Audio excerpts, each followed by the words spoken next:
Oh, boy. You better be ready, because here it goes. Get him! These are the last moments of Tim Christensen's life. He celebrated last 4th of July in Arlington, Nebraska, like a lot of Americans. A family outing with his wife and 18-month-old daughter. Then some fireworks. Tim sprayed himself that day with an insect repellent to keep the bugs away. His wife, Joby, remembers. He'd go ahead and spray it on his hands and rub it on his face, and he had a crew cut, so he'd apply it to his scalp. 10 minutes after he put on repellent for the second time that day, the 26-year-old suddenly had trouble breathing. But I turned and looked at him, and he had thrown his head back, and his body, it gets kind of stiff. What did you think was going on?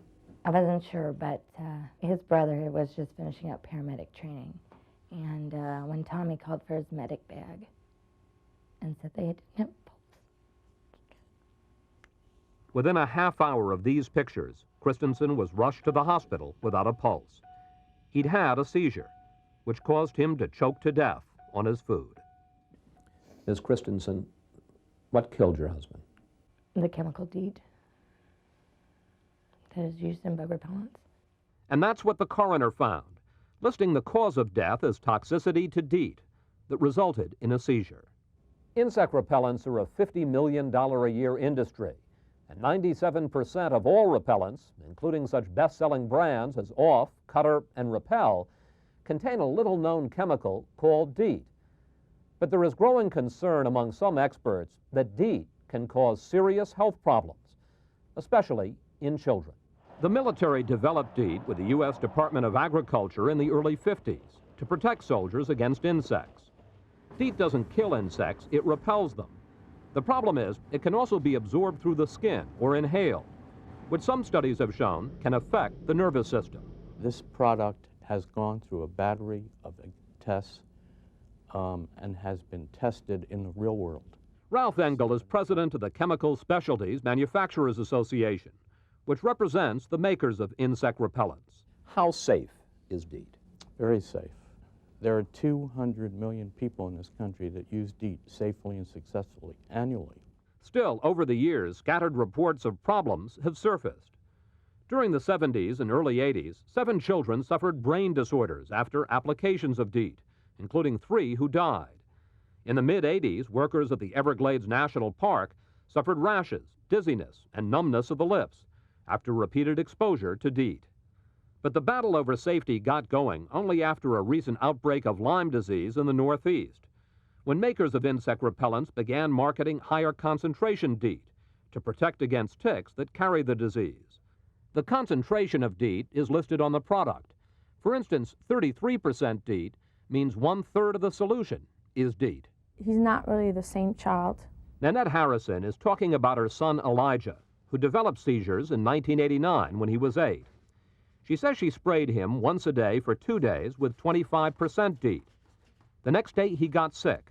She's suing the manufacturer. He started to drool. And when he started to drool, I saw his hand lift up claw-like, and he started shaking. I mean, you're his mom. What'd you think? My fear was that I was going to lose my son right there. That was Elijah's first seizure. Since then, he's kept having them, sometimes 3 or 4 a month. How did the other kids treat you? They've said that I'm like an idiot because the way the seizures are. It would appear that the patient's exposure to DEET was what caused their neurological problems at that time. Dr. Stanley Oransky, head of a New York Poison Control Center, wrote a report on Elijah's case and 4 others. The first word many doctors got about the possible dangers of DEET.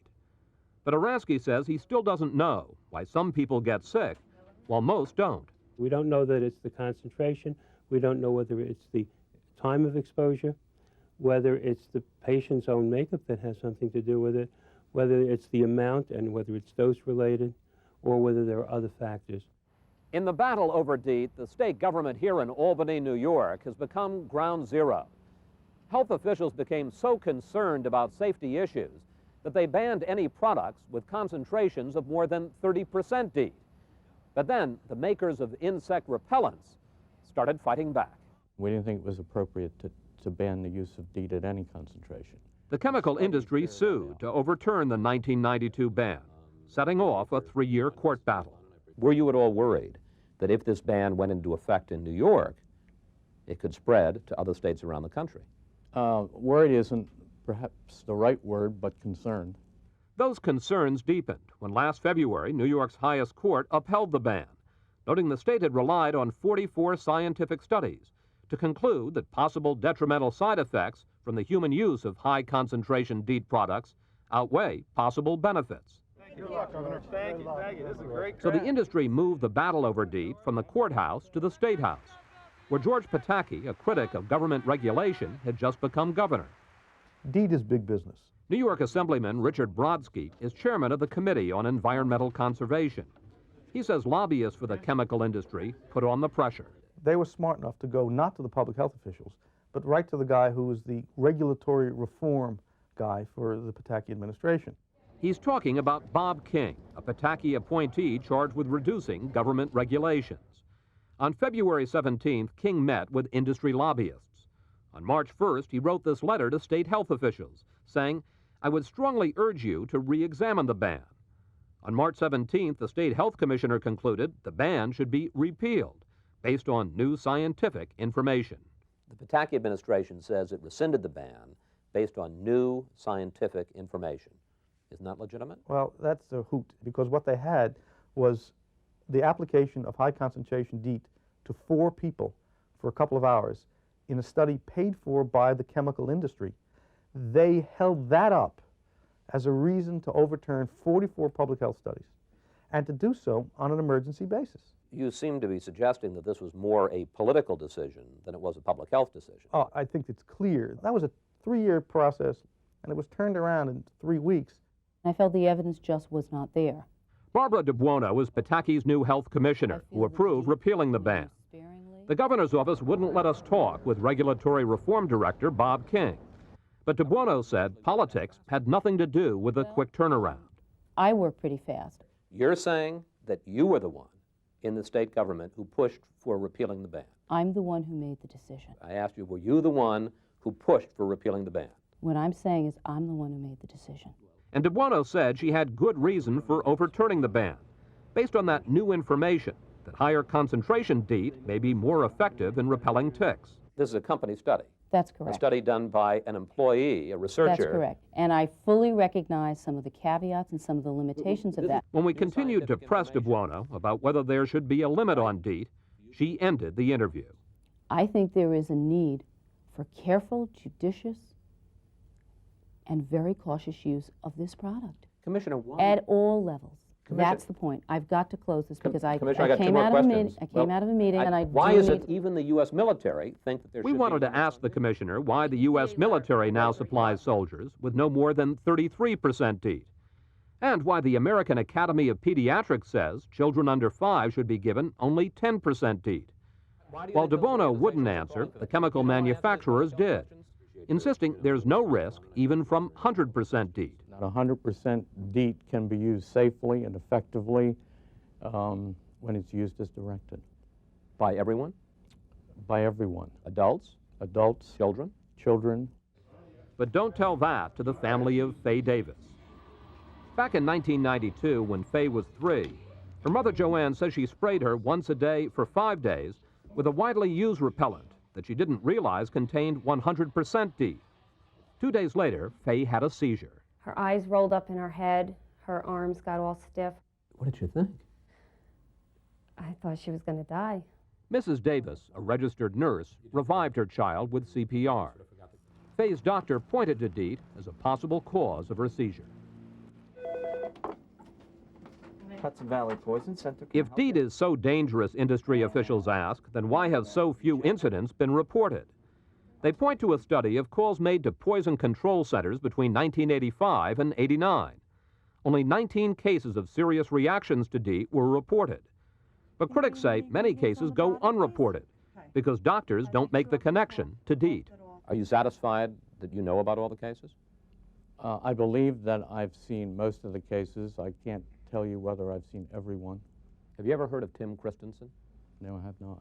My mother and I both, we screamed, the bug spray. It had to be the bug spray because we. Joby Christensen and doctors blame a spray containing 52% DEET for the death of her husband. She's now suing. Roger Dilley, the emergency room doctor the night Christensen was brought in, says it was the family that led him to the cause.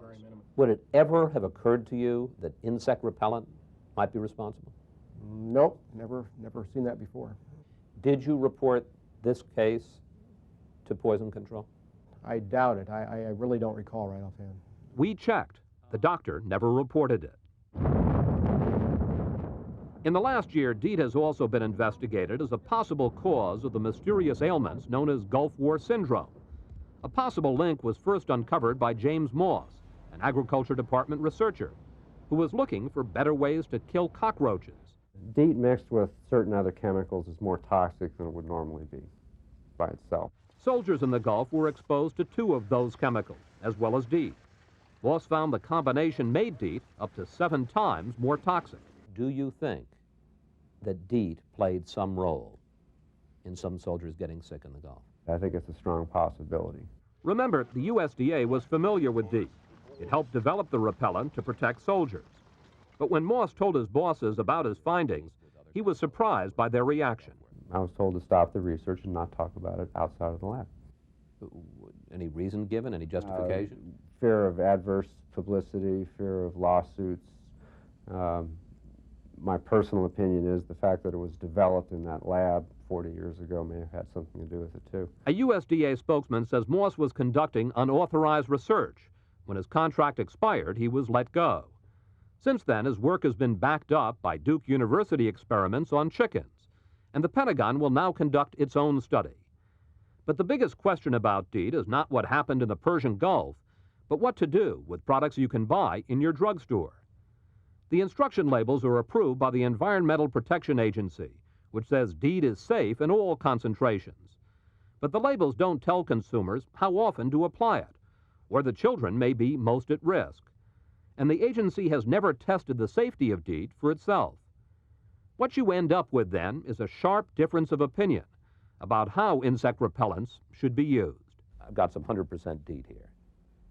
You would have no problems putting this on yourself. That's true.